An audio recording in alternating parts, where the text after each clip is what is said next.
बिस्मिल्लाहिर्रहमानिर्रहीम। मौजूद नाज़रीन अस्सलाम वालेकुम। मैं हूं मोहम्मद कमरुज़्ज़मा कादरी और आप देख रहे हैं पाक 5 यूट्यूब चैनल।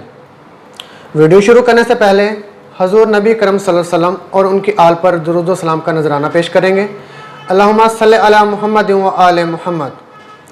नाज़रीन, आज की वीडियो का मौजू कोरोना वायरस के हवाले से जो हुकूमत की जानिब से एक स्लोगन मुतारिफ़ करवाया गया है उस पर गौर व फिक्र करना है। स्लोगन ये है कि कोरोना से डरना नहीं बल्कि लड़ना है। नाज़रीन, अब तक दुनिया भर से जय्यद उलमा इकराम, दानिश्वर, मजहबी स्कॉलर्स और दीगर मोटिवेटिव स्पीकर्स इस बात का एतराफ़ कर चुके हैं कि यह कोरोना वायरस एक वबा नहीं बल्कि अज़ाब इलाही है।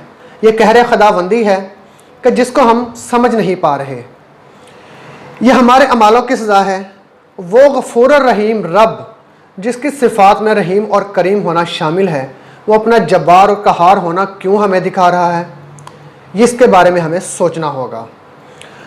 अगर आप पिछले दौर की वबाओं के बारे का ज़रा जायज़ा लें तो आपको मालूम होगा कि वो वबाएँ सिर्फ़ एक महदूद इलाके तक या एक महदूद मुल्क या एक खित्ते तक रहती थी और वहीं पर अपना असर दिखाती थी, और जो भी नुकसान होता था वो एक महदूद हिस्से तक होता था। लेकिन कोरोना वायरस ने जिस तरह पूरी दुनिया का सिस्टम को तहस नहस करके रख दिया है, आप बखूबी जानते हैं।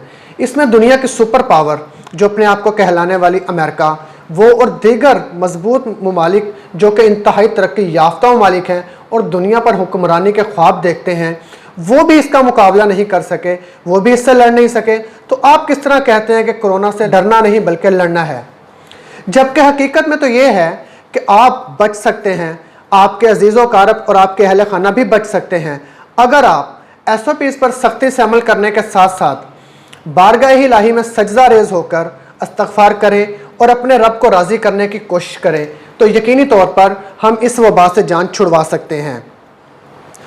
तो लिहाजा मेरी राय ये है कि स्लोगन ये होना चाहिए कि कोरोना से डरना है, बचना भी है और दूसरों को बचाना भी है। ये सिर्फ उसी सूरत में मुमकिन है कि जब हम अल्लाह और उसके रसूल को राज़ी कर लें।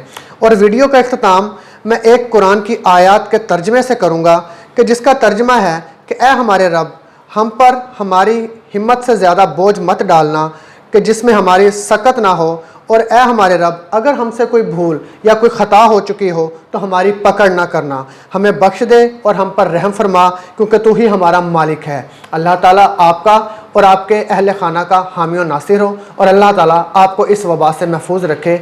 आमीन।